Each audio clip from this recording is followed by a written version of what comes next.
오늘과 다음 주 다섯째 주는 존 C. 라일 목사님의 옛길을 아는 책에서 회개라는 파트를 두 주간에 걸쳐서 좀 저희가 읽고 제가 코멘트를 달겠습니다. 오늘 본문이죠. 너희도 만일 회개치 아니하면 이와 같이 망하리라. 이렇게 시작하는 본문의 말씀은 엿보기에 준엄하고 단호한 것 같습니다. 이 말씀이 복음입니까? 이런 말씀이 기쁜 소식입니까? 이런 말씀이 좋은 소식입니까? 이렇게 물을 사람들이 있을지도 모른다고 생각해 볼 수 있습니다. 이 말씀은 어렵도다. 누가 들을 수 있느냐? 그렇죠. 오늘날 복음주의 교회에서는 대부분 이 복음이 그리스도 예수의 십자가로 복음을 한정시켜 놓았습니다. 그래서 사람들이 예수님을 믿기 위해서는 복음이신 그리스도 예수를 증거해야 된다라고 얘기를 하죠. 그래서 대부분의 복음주의 교회에서는 예수님을 그래서 그 생애와 십자가 또 부활 재림까지 그리스도의 십자가에 대해서 강조를 합니다. 강하게 설교를 합니다. 물론 그렇죠. 그리스도의 십자가를 통하지 않고는 그 구원을 받을 수가 없습니다. 우리의 구원에 받을 수 있는 유일한 길은 그리스도 예수가 맞죠. 자, 그런데 중요한 부분은 이 부분이에요. 성경이 말하는 참된 그리스도 예수의 복음은 어떻게 하면 그리스도 예수께로 나갈 수 있는가 하는 거예요. 복음주의 교회에서는 대부분 예수 그리스도의 십자가를 전하면 나올 수 있다라고 얘기를 하죠. 이 중생론인데, 이 중생론이 다른 부분에, 구원론의 이 부분이 좀 다른 부분인데, 찰스 피니식의 구원론이라고 하죠. 복음 중생론인데, 찰스 피니식의 중생론은 복음이신 그리스도 예수만을 전하면 사람들은 그 앞에 나온다, 반응을 한다, 리액션이 있다라고 믿고 있단 말이에요. 그래서 예수를 전해요. 그래서 그들이 가지고 있는 캐치프레이즈는 이런 부분이에요. 그리스도 예수를 사람들이 그 수단과 방법을 가리지 않고 사람들을 그리스도 예수께로 인도하기만 하면 된다라는 것이 그들이 가지고 있는 슬로건이기도 합니다. 그래서 그리스도 예수를 전하고 이제 전했으니까 사람들이 나오기만 하면 되는 거예요. 나오기만. 그럼 어떻게 하면 사람들이 나올 수 있을까? 나는 다 전했단 말이에요. 복음을. 전했으면 이제 남은 것은 여러분의 반응입니다. 리액션. 어떻게 하면 그들의 리액션을 끌어낼 수 있을까? 수단과 방법인데, 그래서 여기에 수단과 방법에 여러 가지 그 테크닉이 들어가게 됩니다. 그래서 어떤 지옥에 대한 공포를 주기도 하고요. 또 천국과 이 땅에서의 성공, 고3 수험생이면 대학에 합격합니다. 사업 가면 성공합니다. 직장에 다니면 승진합니다. 뭐 이런 식의 그리스도 예수로 말미암은 성공의 부분들, 그리고 간증을 통해서 예수를 믿으면 당신들도 나처럼 복 받습니다라는 기복신앙이 들어오기도 하고요. 그리고 또 하나의 결정적인 테크닉은, 이 피니가 만드는 테크닉은 알트 콜링이라고 해요. 알트가 이 영어로는 재단 앞에 강대상이라고 해요. 알트 콜링이죠. 강대상으로 불러내는 거. 여러분들도 이전에 많이 보셨을 거예요. 강대상으로 사람들 예수를 선포했으니까 믿을 사람은 손 들고 일어서서 나오시라고 하면 많은 사람들이 이러한 여러 가지 그 테크닉에 많이 들어갑니다. 사람들의 감정을 움직이고 또 기복신앙을 넣고 위협도 하고 급박도 하고 하는 여러 가지 많은 테크닉이 수단과 방법에 들어가게 되면 인간들은 반응을 하죠. 그래서 찰스 무디는 그 수단과 방법에 생키라는 찬양 사역자를 세웠거든요. 찬양 사역자가 찰스 무디가 복음을 전하기 전에 뭘 했냐면, 우리 흔히 하는 찬양이잖아요. 그래서 CCM을 찬양하는데, 이 생키가 집회 전에 장시간 찬양을 인도해요. 찬양을 인도하면 이 사람들의 어떤 그런 이성적인 부분이 좀 많이 둔화가 되고 상당히 이 부분에 감성적으로 그 순간이 사람들이 많이 마음이 움직입니다. 심리학이죠. 이 부분이 상담 심리학인데 심리적으로 사람들이 그래요.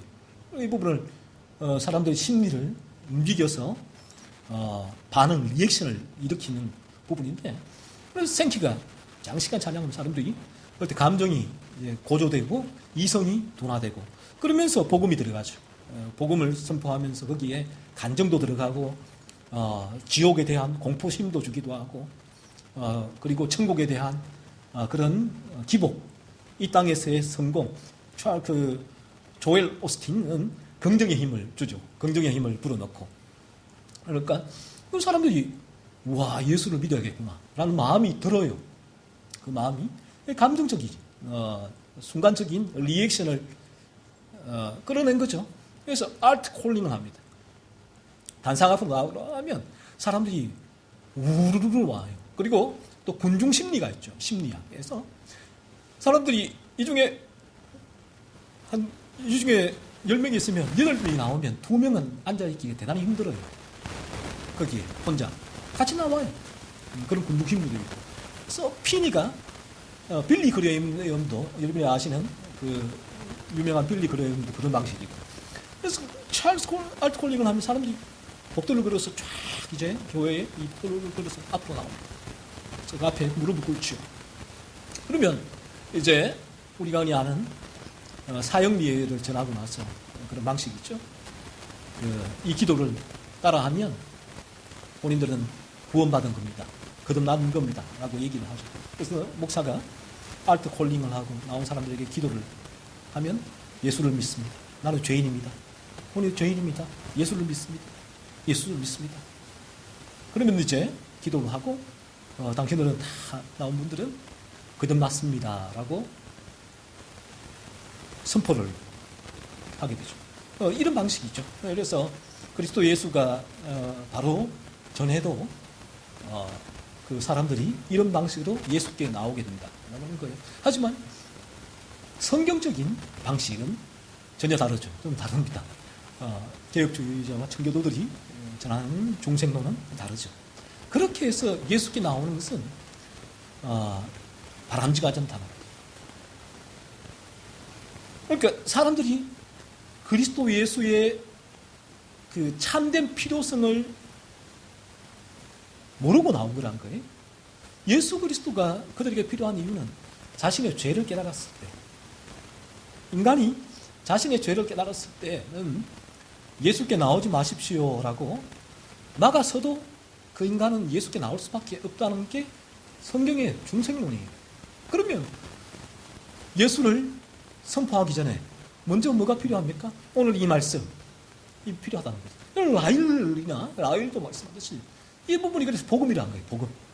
복음의 넓은 범주에 들어간다는 거예요. 너희도 만일 회개치 아니하면 다 이와 같이 말이다. 회개, 죄를 깨닫는 이 단계부터 죄를 선포하는 그 지점부터 복음이 선포되는 거예요. 복음의 이 범주가 넓어지게 되는 거죠. 죄에 대한 선포가 복음이란 거예요. 왜? 이 죄에 대한 선포가 죄인인 인간을 죄를 깨닫게 하고 그 죄로 말미암아 인간이 그리스도 예수께로 복음의 총합이신 복음의 정점에 계신 그리스도 예수께로 나오게 되기 때문에 이 전체를 복음이다라는 말입니다. 그래서 어떤 사람이 이게 왜 복음입니까? 어떻게 기쁜 소식입니까? 했을 때 이런 의미에서 너희도 만일 회개치 아니하면 다 이와 같이 망하리라는 회개가 복음의 범주에 들어간다는 거죠. 여러분 중에도 왜 상습적으로 거짓말을 하게 되는 경우가 있는데, 그래서 이 거짓말이라는 게 성경은 말하거든요. 한 가지 제가 예를 드는데, 이 거짓말은 성경이 죄의 지배 가운데 있는 인간의 죄의 열매란 말이에요. 그래서 이 죄의 지배 가운데 있는 우리가 거듭나지 않았을 때는 예를 들면 이 거짓말이 전혀 별로 양심의 가책이 없어요. 거짓말을 해도. 이 거짓말을 잘해야지 이 땅에서는 잘 살 수가 있거든요. 거짓말을 잘해야지 내가 얻을 수 있는 유익들을 취할 수 있기 때문에 해야 됩니다. 그런데 인간이 거듭나게 되어지면 그 어느 순간 이 진리를 들을 때 성경에서 율법이 거짓말은 하나님이 싫어하시는 죄라요. 죄. 율법이 기준이거든요. 그런데 거짓된 마음, 거짓말이 죄구나라는 사실을 율법의 진리를 통하여 어느 순간 성령이 내가 마음에 빵 때린다고요. 빵 때리는 지점이 이 죄각성의 단계에 진입하는 지점이에요. 땅땅 때린다고요. 그때부터 인간은 그전까지는 거짓말이 대수롭지 않아요. 잘해야 되죠. 그래서 오늘도 얘기하겠지만 거짓말 학교가 없어도 인간들은 거짓말 박사학위를 다 가지고 있어요. 정말 교묘합니다. 그 순간 어떻게 그런 생각이 날까요? 내 마음에서. 그런 이제 가르침을 학교도 없는데 기가 막히죠. 그러니까 거짓말을 해야지 내가 이 땅에서 잘 살아남으니까 생존을 위해서 하는 거예요. 그러니까 아무런 그런 대한 큰 죄의식, 죄책감이 생기질 않습니다. 이 땅에 살아보면 여러분은 이런 걸 느낄 거예요. 이 땅의 삶에 학교에서 아무리 교육을 받아도 실제로 내가 경험하는 한 가지 거짓말이에요. 그 부분은 학교에서 내가 얻는 부분은 친구들과 만나고 선생님과도 만나고 하면서 거짓말을 잘해야 거짓말을 하는 거 아무 죄가 아니구나. 이 거짓말을 해야 내가 살기가 용이하구나 라는 것을 체험하게 되죠. 몸으로 깨닫게 되는 거죠. 거짓말을 하게 되는데 이런 사람이 어느 순간 성경을 만나요. 성경이 거짓말하지 마십시오. 거짓말은 죄예요. 라는 이 말씀을 듣는데 이 말씀을 들어도 성령 역사하지 않으면 사람은 반응하지 않습니다. 잔소리. 귀찮아. 또 저 소리야. 또 저 소리야. 왜냐하면 내가 거짓말을 하면 안 하게 되면 나에게 올 데미지가 인간은 생존 본능으로 알아요. 알아요. 이런 거거든요. 이리에게 너 고기 토끼 잡아 먹지 마. 닭 잡아 먹지 마. 라는 거예요. 그거 죄다. 남의 농장에 가서 닭 훔쳐 먹는 거 이리에게. 그거 죄야. 라고 하니까 이리가 그거 안 잡아먹으면 나 어떻게 돼? 나 죽는데. 그런 소리 하지 마요. 라는 게 이리의 반론이에요. 그게 죄로 물든 인간의 반응이에요. 그러니까 보통 교회에서도 많은 사람들이 아직 거듭나지 않은 채로 교회에 출석하는 분들이 많은데 그들에게 이처럼 거짓말은 죄예요. 거짓말은 하나님 싫어하시는 죄입니다라고 했을 때에 이와 같은 반응을 보일 수밖에 없죠. 그런 설교자를 싫어할 수밖에 없죠. 왜요? 나의 생존이 불가능한데 그러면 나 뭐 먹고 살아? 귀를 막습니다. 밀어냅니다. 분노합니다. 정오합니다. 그래서 스데반 집사를 돌로 쳐서 죽인 그들처럼 분노해요. 진리가 이처럼 증거되어져서 내 안에 있는 내가 그 죄를 죄를 성경을 통하여서 바라보게 되고 그 부분이 죄구나라는 것을 바라보게 될 때 인간은 죄악된 본성은 그 죄라는 것을 말하는 그 죄 자체를 싫어하고 그러니까 그 설교자를 싫어하는 거예요.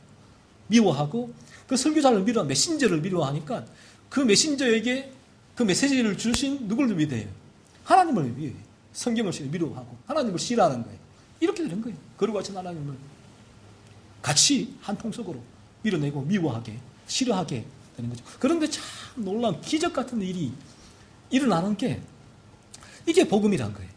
이게 성령이 하나님이 존재하시고 성령이 존재한다는 증거가 바로 여기에 있는데 도저히 그런 일이 일어날 것 같지 않았던 사람에게 어느 날 놀라운 일이 일어나게 됐는데 사도 바울이 어떤 사람이었습니까? 사울이었잖아요.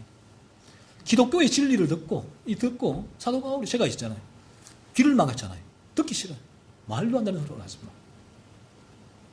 어떻게 예수가 이 거짓말이에요.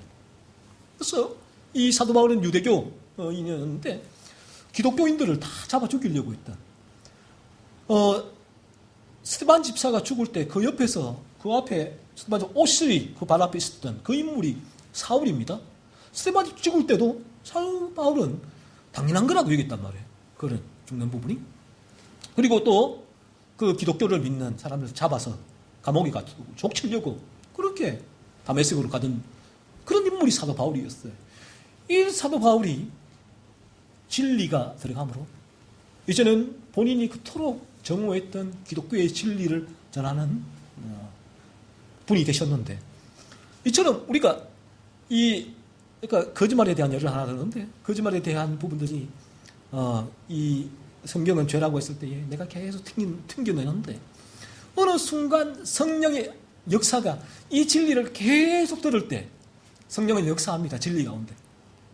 그러니까 사람들이 아우 싫어, 귀찮아, 짜증나 라고 함에도 불구하고 메신저는 그 메시지를 주신 분의 그 메시지를 그대로 전하는 자가 메신저예요. 저와 같은 메신저는. 그런데 이 메신저가 사람들이 싫다고 이 메시지를 주신 이분의 메시지를 사람들이 메신저가 변경을 하는 거죠. 사람들이 듣기 싫다고. 이렇게 조엘 오스틴 같은 메신저는 어떻게 합니까? 그 메시지를 긍정의 힘으로 사람들이 듣기 좋은 메시지로 각색을 해서 내밀어요. 메시지를 주신 그 하나님의 뜻과는 상관없이 별개로 메신저가 하나님 주신 메신저는 그대로 전하면 되는 건데, 사람들이 싫어하든 어떻게 하든, 예레미야는 어떻게 했습니까? 예레미야는 그 하나님이 주신 메시지를 그대로 전하면서 얼마나 많은 곤욕을 치렀습니까? 유대인들에게 너 바빌론에 잡혀갈 거야. 그러니까 유대인들이 이 매국노 저는 죽여야 돼. 돌로 맞고 그 구덩이에 갇히고, 이 예레미야는 그럼에도 불구하고 사람들이 좋아하든 싫어하든 본인이 받았던 메시지를 그대로 전하는 그 역할이 메신저예요. 그래서 여러분도 그런 메신저인데, 거듭나게 되어지면 메신저가 되는데, 이 메신저는, 거듭난 메신저는 하나님의 뜻을 사람들의 반응과 상관없이 전하게 돼요. 사람들이 좋아하든 다 싫어하든, 그래서 나에게 손가락질을 하든 어떤 말을 하든 간에 상관없이 거듭난 메신저는 하나님의 그 메시지를, 진리를 그대로 흘려보내는 통로의 역할만을 감당하는 거예요. 그거 안 하고는 본인은 존재할 이유가 없으니까. 그 본인의 존재 자체가 그 메시지를 흘려보내는 통로가 되는 것입니다. 그래서 사람들이 다 싫어해도 거짓말은 죄입니다. 계속 거짓말하면 당신들이 거듭나지 않은 거예요. 그 거짓말을 통해서 당신의 마음이 죄로 얼마나 물들어 있는지를 보세요. 계속해서 매주 죄에 대해서 얘기하는 거예요. 죄에 대해서 얘기하는 거예요. 건진받을 수 있는 길은 예수 그리스도를 믿는 길이라고 이 메시지를 전할 수밖에 없는 거가 여기 있는 거예요. 불이야. 아버지는 어때요? 불이 났는데 불이야라고 소리쳐야죠. 자녀들을 건지기 위해서 절벽 앞에 서 있는 자녀 보고 어머니는 소리 외치겠죠. 더 가면 안 돼. 멈춰. 마찬가지란 거예요. 여기에 있는 여러분에게 부모님이 이 자리로 여러분들을 끊임없이 데리고 나오려고 하는 그 이유, 이 자리에 여러분이 나와야 할 이유가 바로 여기에 있는 거예요. 어떤 이 자리에 그 사람의 숫자를 더 한 명, 두 명 더 늘리기 위해서 여러분을 이 자리에 오라고 한 것도 아니고, 또 이 자리에 나와야지만, 예배를 해야지만 여러분이 구원을 받는다. 예배. 그런 것도 아니고, 여러분이 가족 중에 누군가가 예수를 믿기 때문에 나도 예수를 믿어야 된다. 그래서 교회에 나온다. 그런 이유도 아니에요. 오직 이 자리에 여러분이 나와야 되는 이유, 또 우리가, 부모님이, 또 남편이나 아내나 형제자 중에 누군가가 여러분을 이 자리로 끊임없이 나가야 하는데, 이 자리에 나가자면 안 돼 라고 하는 이유가 이 자유로운 아버지, 어머니의 심정이란 거예요. 이 기회를 놓치면 불타 죽는데, 절벽에서 떨어져 죽는데, 영원한 사망길로 갈 수밖에 없는데, 그것을 내가 알고 경험하고 바라봤으니까, 내가 거기서 건진받았으니까, 누군가 내가 불이 난 그 집에서 누군가가 불이야 외쳐서 내가 그 불난 집에서 건진받았고, 내가 절벽 끝에서 떨어질 위기에 처했을 때 누군가가 막았었기 때문에 내가 안전함을 얻었듯이 동일하게 지금 내가 이제 우리의 아들, 딸을 보며 자녀들을 바라보며 억장이 무너지는 심령으로 남편과 아내를 바라보며 형제를 바라보며 또 이 자리에 나온 성도를 바라보며 억장이 무너지는 심정으로 외칠 수밖에 없는 거예요. 외칠 수밖에 없는 거예요. 여러분의 영혼에 영원한 영혼이 걸린 문제이기 때문에 그 영원한 영혼이 지금 그 위기의 순간에 이 한순간이 위기의 순간에 이 순간을 지나면 어떤 일이 일어날지 모르기 때문에 그래야 설교자는 메신저는 뭘 해야 됩니까? 또 여러분의 부모님은 남편, 아내, 형제, 자매는 뭘 해야 합니까?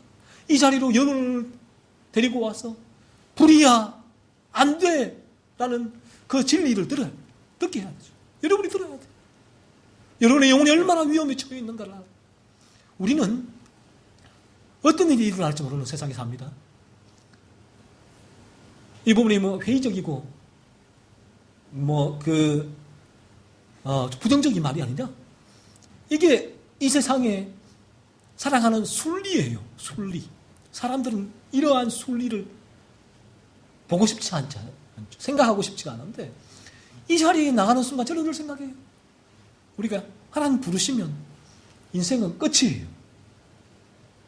이 땅의 생은 나이가 어리나 많으나 전혀 상관없어요. 하나님의 부르시면 우리는 가야 되는 존재가 이 땅의 존재.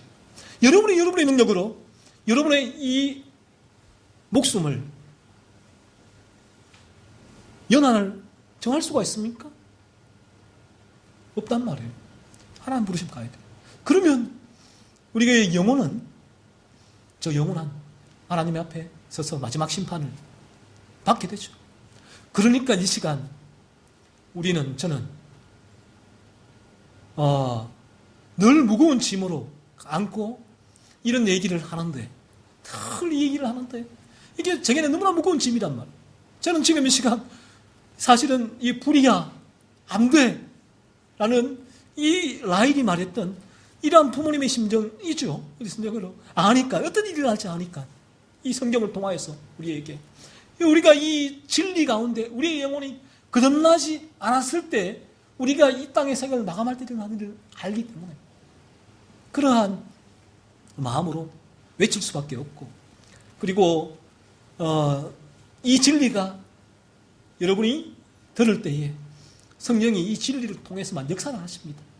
그래서 여러분에게 이 자리는 너무나 소중하고 중요한 자리라는 거예요. 그래서 부모님이 누군가가 또 여러분 부모 남편이 아내가 여러분을 이 자리로 데리고 나올 때에 그러니까 우리에게 우리 안에 예수의 생명이 들어오지 건남이 있지 않을 때는 이 자리가 힘들어요.